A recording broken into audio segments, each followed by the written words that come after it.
So we have a welcome surprise. The mayor of Hydra joined us just now, and we are happy to be celebrating the start of a series of festivities whose name I cannot pronounce properly, which I believe is Miaulia. And Dakis, maybe you'll say a couple of words about the event and then pass it on to the mayor. Well, we're very happy that the mayor decided to include our events as the first event of the Miaulia, which is one of the most important events that happened to Hydra. So this is a great honor for us, and it's a great honor that the mayor suggested that he awards a plaque to Ursuța, to Andra, that he will talk about it now. So I'll pass you on to the mayor. Thank you. Thank you very much. I would also like to thank the president of DESTE Foundation, Mr. Andra Ursuța, who has been making such great things for Hydra. Actually, we have inaugurated him already as a honorable citizen of Hydra. So, in many respects, he's one of us. He comes here every year. He's on the weekends. So we're very pleased, and he has been contributing to the cultural activities of the island throughout the years. And actually, also, indeed, we are celebrating Miaulia. It's a festivity dedicated to the memory of our Admiral Miaulis, who passed away 190 years ago. And actually, Miaulis for us is the symbol of our freedom. That we fought for this war. And actually, I think all these fighters back to the 19th century have been dreaming of scenes like this in Hydra, of a cosmopolitan society that art unites everyone and sends messages to everyone. So we are very grateful for your presence here, and we are really pleased to have all these events and Hydra to be a destination for artists. You know, we have this tradition over the last 200 years.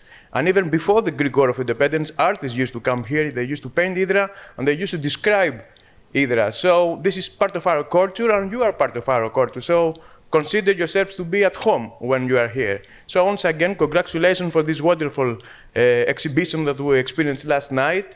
And I would like to honor you by giving you a honorable plaque of Hydra with a revolutionary flag of Hydra in being one part of it. Thank you very much and congratulations. Thank you, Efarisopoli.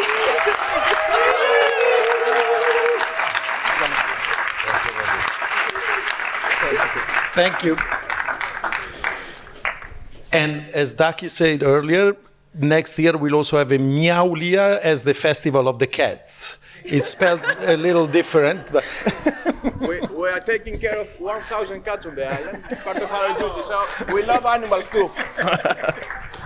Thank you. I have to yes, thank you so much. Thank you. Thank you very much. Καλησπέρα. Tough act to follow. And, Your cat with me. well, thank you so much for being here tonight. Some of you have heard this joke of mine before, but I'll use it again. Erwin Panofsky, before starting his lectures, he used to say that you would distinguish an inhabitant of Hamburg because between going to a lecture and going to paradise, he would always go to the lecture. And so I'm very glad there are many people from Hamburg in the audience tonight, and that you're sacrificing a little bit of a wonderful evening in Hydra to be with Andra and to be among friends. I also want to thank, of course, Dakis and Lieta Ioannou for this amazing hospitality and project that started in 2009, so it's now 16 years. Some of you have been here from the beginning, and many others I've joined, and so that's also a very special atmosphere to share the island and the art with all of you. So thank you, Dakis, thank you, Lieta, and thank you to all of you, and a special thank also to Natasha, Eugenia, and Regina, who are the wonder people of the DESTE Foundation that make And believe me, to bring glass sculptures and bronze sculptures or giant Apollos up that little mountain is not that easy, so thank you again for making it possible. We are here with Andra Ursuța. I usually like to skip the introductions because if you're here, I think you know a little bit about her. Andra is a great artist, as you've seen last night. She has shown all over the world, most notably, I would say, with solo shows at Kunsthalle Basel, the New Museum, the Hammer Museum, the ICA Miami. She's been in the Venice Biennale 3 times, which is almost as many as Maurizio, that is back there in the corner. And again, we really loved the exhibition last night, together with the many people that lined up to witness such a special occasion. And tonight we'll just hear from her and learn a little bit more about herself and about the work. And hopefully we will also have time for questions from the audience. Do you want to add anything, or yes, we jump so through? everyone who was here, the amazing talk that George Conwell did last year, I just want to tell you in advance, I have no cool stories about New York in the 80s, so now I'm very sorry. We have some good ones about the early 2000s. We can go there if you want. Well, I'll start with the most obvious question, which is how you approach the exhibition in such an unusual location as the Slaughterhouse, and what were the challenges or the exciting prospects of such a show? Yes, so I really don't like white cubes. I think it's such a wrong way to show art. I think this idea of the white hyperspace that looks the same everywhere you put it, and the notion that you can just recreate an exhibition anywhere in the world and that it will look the same. And even just basically the idea that you can recreate an experience of viewing art, I think it's really counteractive to the force of an art object. So oh, sorry. The peanut gallery is complaining.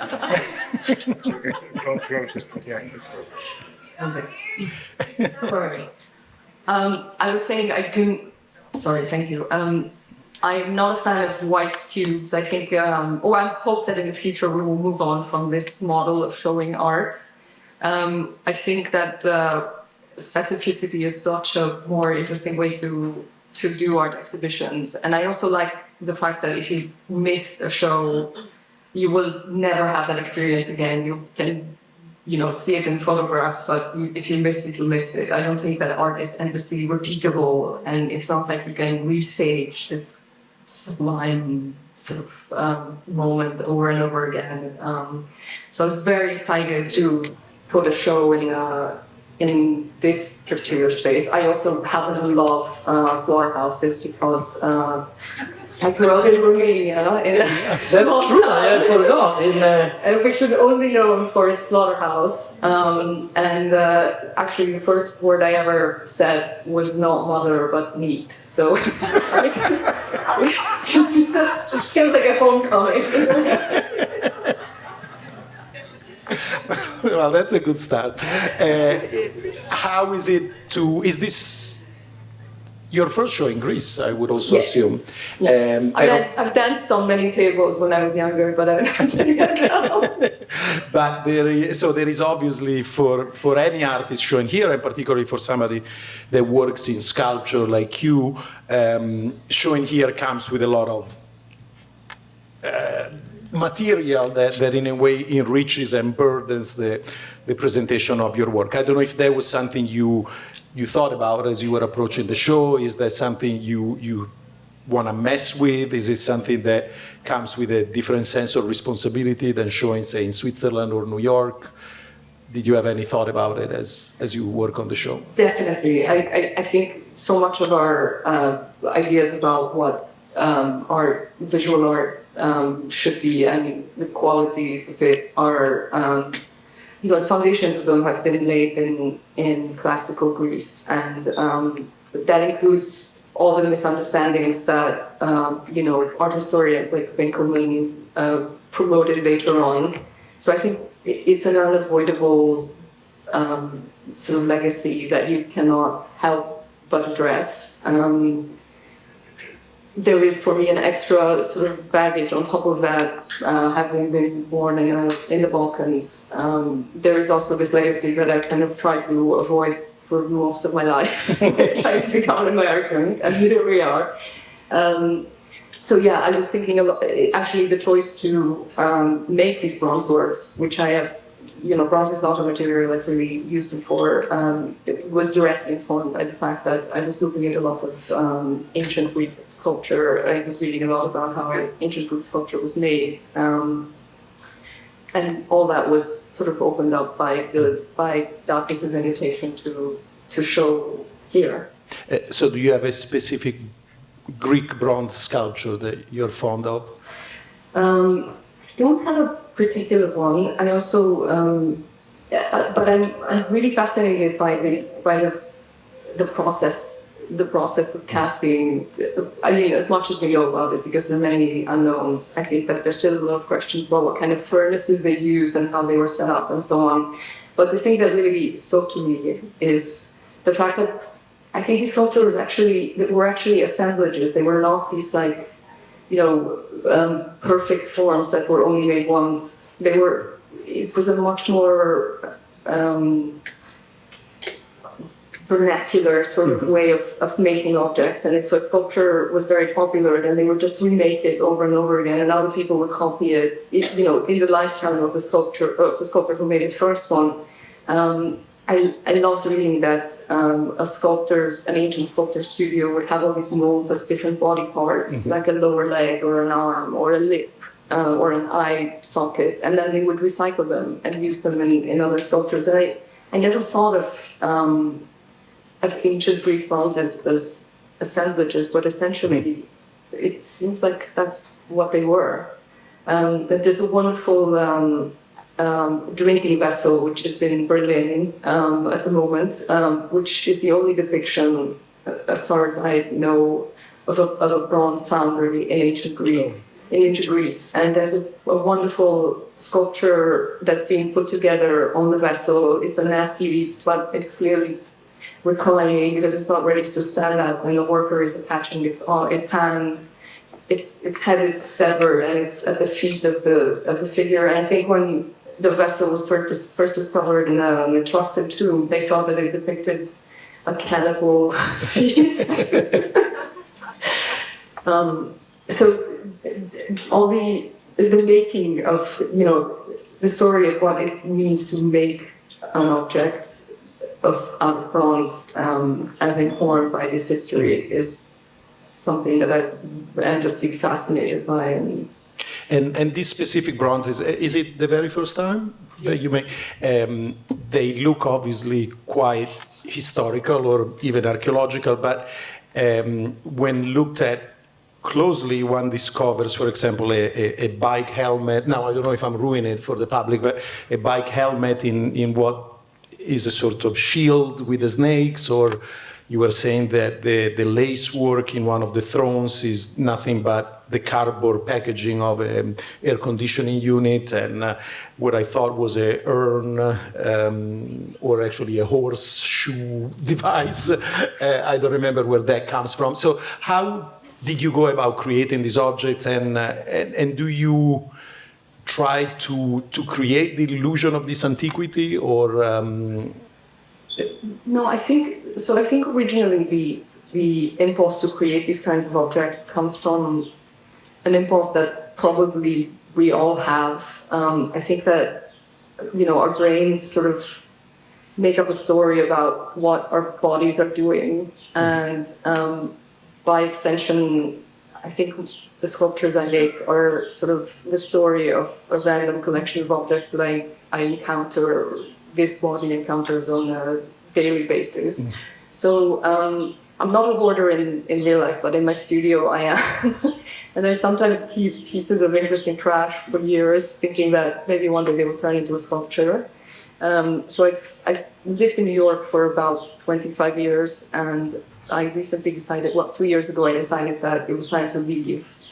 And rather than just throwing things out of the studio, I thought it would be an interesting exercise to codify this period of time that I spent in New York by creating an archaeological site of, whatever happened. And so I'm only using things that are already in the studio to make these works. And it's like this silly challenge where somebody gives you a bike helmet and some rubber snakes from Amazon, and you have to make it into a sculpture and just see what happens. So all the objects in the show were made sort of according to these.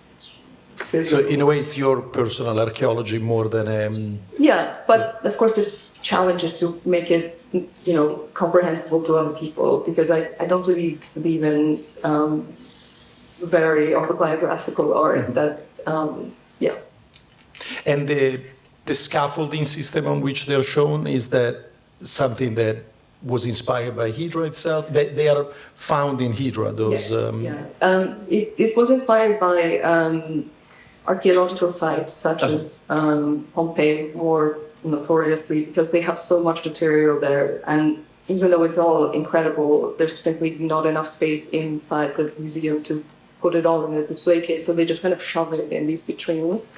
But the first time I ever saw that was in Athens, around the Acropolis, where there were just some beautiful old pieces of stone in a cage. And then the other inspiration for it was the Acropolis Museum, which I think is a really interesting building, not because it's a beautiful building, because in many ways I don't think it even succeeds, but it's a very interesting structure because it's all about embodying what is missing. It's all about bracketing, the lack of the rest of the marbles which are in the British Museum.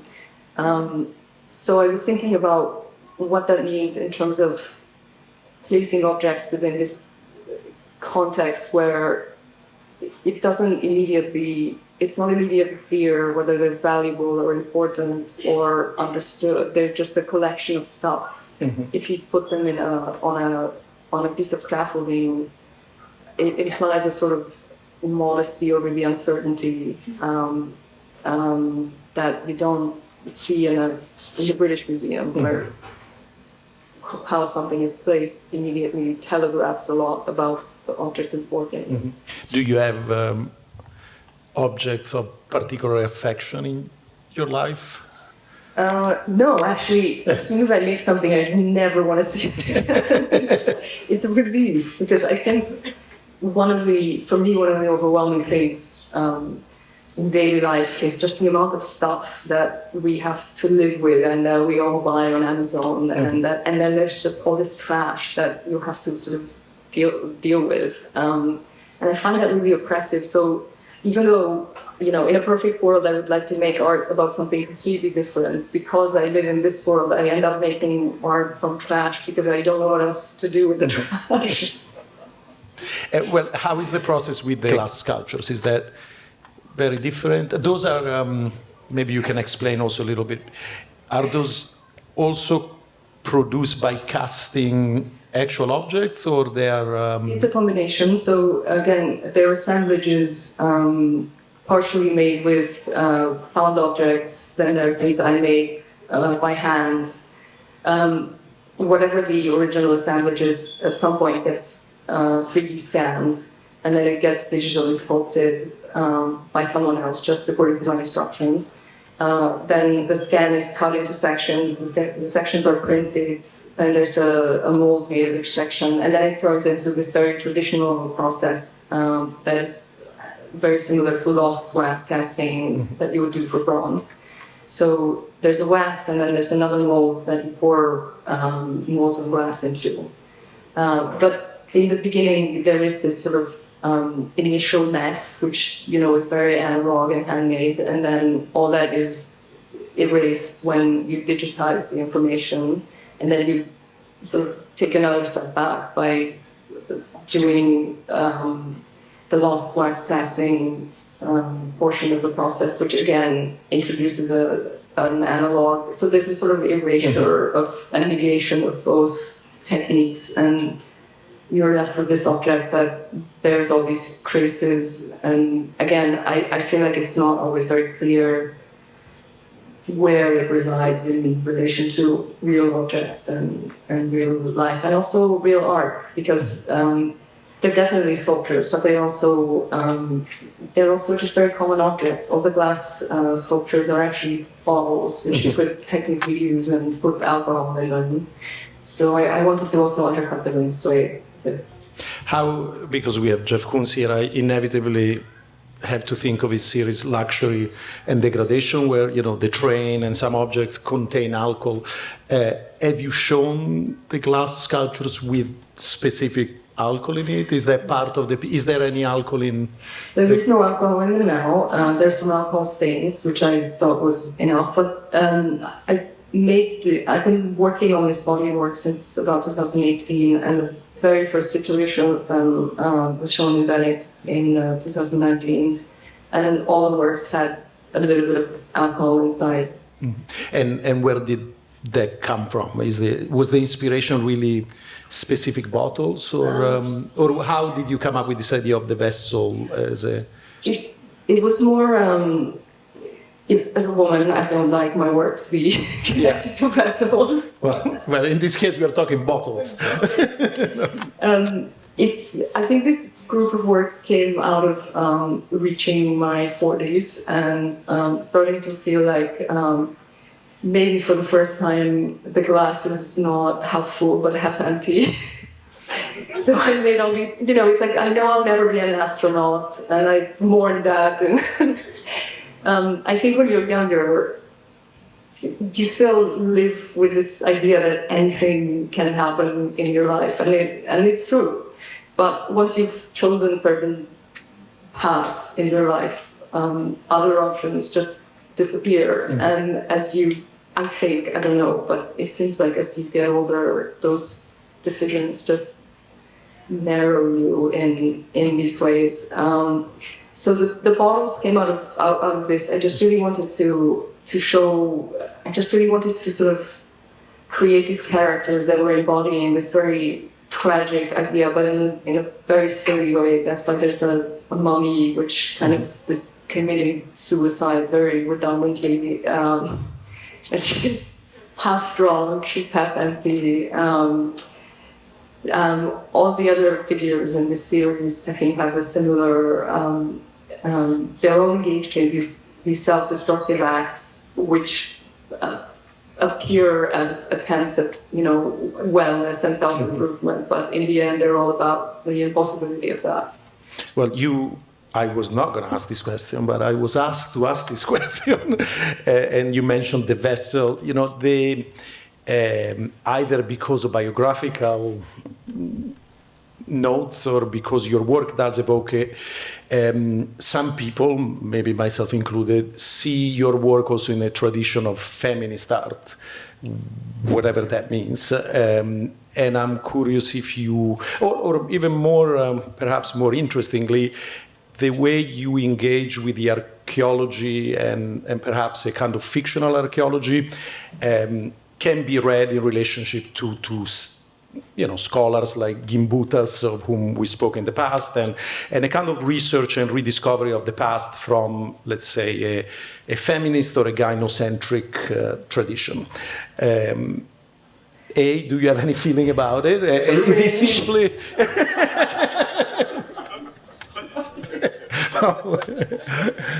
Elaborate. Well, I think any sort of rediscovery of the past is, of course, a fiction. Mm. And while I think Maria Gimbutas, who was a Lithuanian archaeologist and linguist, who, you know, wrote all these very gynocentric works, and was convinced that, you know, before patriarchy, there was this amazing matriarchal society where everybody got along and braided each other's hair. I think this was in fact not happen. I think the archaeological evidence suggests that people were fighting just as much as they were in the patriarchy. Yeah. And I'm not interested in. I don't consider myself a feminist because it's not this is not something that I consciously think about or want to fight towards. I just want to do the things I want to do and not worry about being sort of evaluated based on my gender. So I decided very early on that if I pretend this is not an issue, then it isn't an issue. At the same time, because I'm very shy, I find it very hard to approach other people to ask them to give me their body parts for my sculpture. So I end up using my own body a lot. So it's not really out of a sort of feminist program, but it's simply because this is what I have on hand. And I would love it if this was somehow not it's simply like a matter of available resources, nothing else. Yeah, but does he? It doesn't take away even if it gets read that way, no? Do you care about the reading of your work within I just don't think it's a very interesting. I mean, I don't think it's the job of art to sort of address, social issues or, problems in society. I think the job of art is to create a space to think all the horrible, uncomfortable thoughts and to be irresponsible and indulgent. And there is a utility in that, but it's not going to, there isn't a one-to-one relationship to you're making art because of this cause, and then that cause is fixed in the world. I think that's kind of an unfair expectation in a way. You mentioned in a way irresponsibility. Is there anything that you think your work needs to be responsible towards, or this might be a non-starter even. Do you have a program to go about your work? Is that even relevant? I do. But again, they're very sort of self-invented requirements, and I find it problematic that in our time everyone is a creator, everyone creates content, and I think content is sort of like the beginning of substance. Like, you don't want content, you want substance. And I work very hard to not just make more stuff for people to post images of, or I really want to find the integrity in the things I make. And this is also one of the reasons why I use a lot of trash in my work, because, for instance, there was a period when I used a lot of Halloween decorations. I always thought it was, also, it's a very interesting way to sort of talk about death and all these like fears around dying that we have. But also I was thinking about the people who make these decorations in a factory, and then we buy them and use them for a day, and then we throw them away. And I think it's so sad that we exchange our time making things that we know are going to be obsolete very quickly. I would like to live in a world where, like the Egyptians who made stuff for the afterlife, and that's what they pour their energy into. And it really gave their life meaning. And I think that's a much better thing to spend your time on. So the reason why I do use things like cheap Halloween props in my work is because I would like to take these very worthless objects and give them a sort of second life and give them a chance to survive. And I know this sounds very delusional and pretentious, but maybe in the act of transforming them into an artwork, it also somehow preserves the work that went into them in the first place when they were just made as cheap decoration. In the past, you had a few shows, titles particularly, that were maybe a bit more iconoclastic than what you're saying now, no? I think Magical Terrorism or Vandal Lust. So I don't know if it was simply biographical. You were in a moment in your life where you wanted to break things more than repair them. Do you still feel that energy, or that? I guess your bodies also could be seen as kind of assemblages and ways of mending broken things. But so is the Vandal Lust still there in your work at this point? I think so, but I think all those titles are more about a sort of breakdown of language and of meaning. I spend most of my life speaking, English, even though it's not my native tongue. I speak my native tongue very badly, and I've forgotten languages that I used to speak fluently. And yet there's always a distance that you have. I mean, I'm sure that it's the same for you, obviously. You always feel like, am I speaking this language or is this language speaking me? And so then you have to find ways to work around that. And I think misunderstanding and things that result from somebody mispronouncing something become sources of being able to take control of the language and sort of make it do other things. And I'm very interested in that sort of playfulness. So all these titles came around in that way. I think it's a way to liberate meaning and language rather than pin it down. I wouldn't say that my work is interested in fixing anything. I think it's more a meditation on failure. And I feel like, I don't know how it is for other people, but I am an immigrant in a way. You're a what? An immigrant. I went to America when I was 17, and I've lived there longer than anywhere else, and I am an American by now, I think. But I realize that even after all these years and after embracing the possibilities of American culture, I find that I'm still much more comfortable with failure in the end. And I wonder if that's not the case for most people. Yeah. I was struck by something that the mayor said when he was saying it's so great to see a cosmopolitan room. I think in the last few years we have learned that, in a way, empires like, Roman or Persian and Greek and so on were probably much more porous and multicultural than we knew. They were, not only we have learned that the sculptures were colorful, but probably we learned that those places were more colorful, full of accents, full of immigrants, more so than we believe them to be kind of monolithic presence. So first of all, I'm curious if you have a fantasy of antiquity that you inhabit, or a fantasy of empires that you also qualify technically as a barbarian, as a Romanian. And so I don't know if you have any either nostalgia or idea of what would be the ideal empire and in which moment in its life for your sculptures to exist in. Well, I do think about empires a lot, but not in a nostalgic way. I just want to say. No subjects have been harmed. I think for me it's an issue that I have had to contend with because having been born in Transylvania, which was this kind of weird territory that was part of the Austro-Hungarian Empire and was always at least a century behind the rest of Europe, and there was still so much contention about who deserved to be there and who didn't.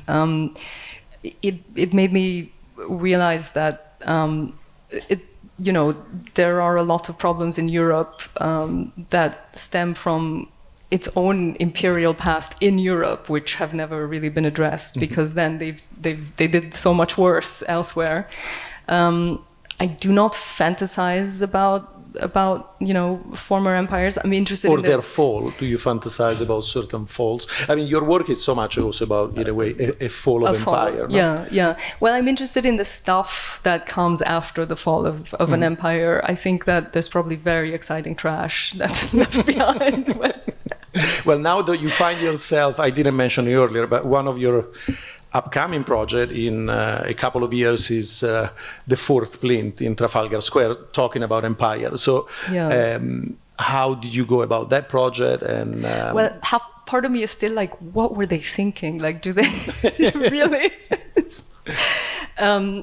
I was thinking a lot about, and again, I'm just a spectator when it comes to the history of Trafalgar Square and the history of England. But again, it seemed to me like there were all these images floating around the equestrian figure, which is very meaningful when you walk through the city. And I understood that even though I did not have reverence for it. It was important to people in a way that I thought it had to be acknowledged. So I think it's much more. I think that good art is not about self-expression necessarily and putting, your ideas and your feelings out there. It's about finding a language that will make sense to people who come from a completely background than you do. So I think it's really about learning to work within very restrictive parameters. And in the case of this project, I thought... This Hydra or this Trafalgar Square? Trafalgar Square. It's obviously, this is a very bad time for any kind of public sculpture because no one knows there's no consensus about how do we see ourselves in any sort of public way. What is public space? Is it diminishing? Who is we? Can we even say that anymore? So it seemed important to, rather than just make something that says, well, here I am with my, issues and my trauma. I found it compelling to sort of try to engage with the tradition of what monumental sculpture in a public space meant at a time when it still spoke to a lot of people, and then trying to see if that was still, if there was a way to salvage some of that. And so the result was that I made a sort of a ghost of an equestrian statue. Is there any monument that you feel you are attracted to or interested in, or if not monument, public sculpture that you still feel is rich with possibilities? No, I don't know. I'm very interested in what hasn't been made yet. I mean, there's so many wonderful monuments, but I think more than ever, probably, we really need to rethink how we've done things for a long time. And I again, to go back to this idea of, everyone being a content creator, I think that we might be in a bit of a crisis where there's too much production and not enough consumption of ideas and of images and so on. So I think this also applies to artwork and also applies to buildings and monuments. I think what I'm really excited about is seeing how all the things that are around today can be, how they will sort of become ruins in the future, and then how those ruins will turn into the next crop of sort of meaningful monuments or symbols. So maybe that's a good place where to open it up to the audience, if you like. Yeah, please. Is there any question? Oh. Has anybody have a microphone? No. Okay. Go for it. Apocalypse then and now, or now and then, do you see any differences? Between now and then, or just apocalypse now without the now and then? Because I'm so interested in failure, and I think it just is such a useful paradigm to describe how I feel on a daily basis, and probably how many people feel. We no longer have the luxury to imagine that everything will end in this very neat way where, one day the whole thing collapses. And I was actually preparing for this talk, and I read this passage in the Book of Revelation, which I always thought was very interesting, where the sky is being rolled up like a scroll. And I think it's such an interesting image to think that all this stuff was just a sketch and God was wrong and changed his mind. So better luck next time. But in reality, here we are, and we have to contend with the very slow and boring decline of everything. So it seemed like this kind of histrionic way of looking at it, where you're having a series of small crises that feel like the apocalypse and then turn out not to be the apocalypse, or a more useful paradigm for how we actually make it from one day to the next. Other questions? Any other question? It's your chance. Oh. I just read it in the and you talked a little about, but like in terms of like the bronze and procedure of doing the bronze, like what role says like the idea of like polychromy in like your understanding of it and like maybe the misunderstanding? I will repeat, as everybody heard it, he's asking about the role of polychromy in her understanding of making bronze sculptures. It's a very good question. I think to apply to making sculpture in general. I wasn't specifically thinking of it in terms of the bronze works, but I have thought about it in terms of our sort of education, art historical education. Like many people here, I'm sure the first time we have seen maybe an image of a Greek sculpture, it was a photograph of a beautiful white marble. And obviously this idea started by Winkelmann that these sculptures were intended to be white to begin with, has been around for centuries. And interestingly, even though it seems to be a misunderstanding, it kind of generated its own gravity. And again, I think it goes back to this idea that you shouldn't expect art to solve real problems in the world, because this is a perfect example of how even an erroneous reading of something can lead to centuries of really interesting developments, which you cannot just throw away because we were wrong. I think it's kind of an interesting parallel, and maybe a monument to our ignorance and arrogance or stupidity. I don't know, but it's created its own world, its own future, and I think that's very interesting. Other questions? What is a perfect artwork to you? Well, I think it would be made of meat, probably. Jana Sterback. That's not so great. Definitely edible. Other questions? Because your sculpture is here in Greece and where it is in the Slaughterhouse, I have to ask. With the mummy, the two mummies in particular, is there any reference to Greek mythology to? No. I mean, there's a very oblique reference to the Medusa in the bicycle helmet, but I'm really drawn to cliches, and I think this is also why I wanted to use bronze and use a verdigris patina, which is kind of like the lowest common denominator of like bronze, work that you can do. And I feel like while the Medusa myth is very, very interesting, and another example of a woman being, punished for something she didn't really do, it's such a prevalent image, and it's been around in so many guises in our culture for so long that it no longer, refers back to Greece necessarily. It refers back to this much more general body of images that we all draw from. Can I ask a question which I meant to ask earlier about folklore, which I think your work is full of, and I don't know if it's deliberately so. Obviously, we also know how charged, and particularly today, where fantasies of nationality and nationalism are built on myths of past that never occurred. I don't know.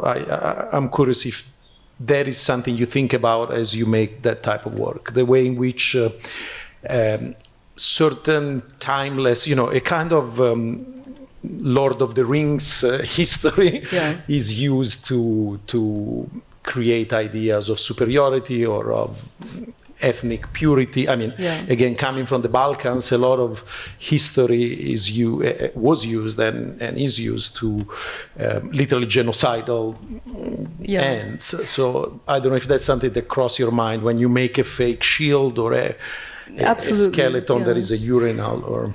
Absolutely. I think all these like very seamless stories about, national origins and so on are so seductive, because the more information we accumulate and the more we learn about things, the more overwhelmingly clear it is that there, like you said earlier, even a place like the Roman Empire would have been so much more diverse than we think after watching a gladiator movie. Our brains just simply don't want to deal with that amount of complexity. So it's so much easier to just let yourself be seduced by a Lord of the Rings sort of fantasy, which, I mean, it's kind of interesting, this sort of aberrations produced in terms of like, you know, what people vote for example, and like who are the people that speak to the to this kind of subconscious desire to make sense and to have things be easy and comprehensible and clear, like these are the bad guys, we are the good guys, we were here first. None of these things have ever, my feeling is that none of them have ever been that clear-cut and simple. Is there, do you think of your work somehow participating in that or being compensatory for that? I think that it kind of performs a sort of confusion of timelines and of origins and references that hopefully will induce a sense that, you know, even though it's very annoying and uncomfortable, like maybe it's better to try to live with uncertainty and ambiguity rather than just go for something that can very easily be categorized. Any other question? Okay. Not a question. Okay. I don't know if he read it, but the very first word of Tennessee Williams' Streetcar Named Desire, and the first word spoken by Stanley Kowalski, who's coming home from the butcher, is meat. I don't know that thing for telling me. Deleted from the movie. I guess we're getting hungry here. Any other questions? Or that's it? Thank you very much. Oh no, there is one. There is one. Do you think someone can be a genius in the craft, and if so, how do you measure them? Can you repeat that? I didn't hear. Do you think someone can be a genius in their craft, and if so, how do you measure them? Genius In their craft. Oh, in their craft. Can someone be a genius in their craft, and how do you measure it? Just because of how old I think you are, I want to say no. Like, don't worry about it. Just, I mean, I don't know how it is in other fields, but I can tell you from experience that in art, like, don't worry about if you're good at what you do. Just do the work, and everything else will sort of fall in place. Thank you. Thank you. Thank you very much. That was a really good question. Thank you. Mia Ulia.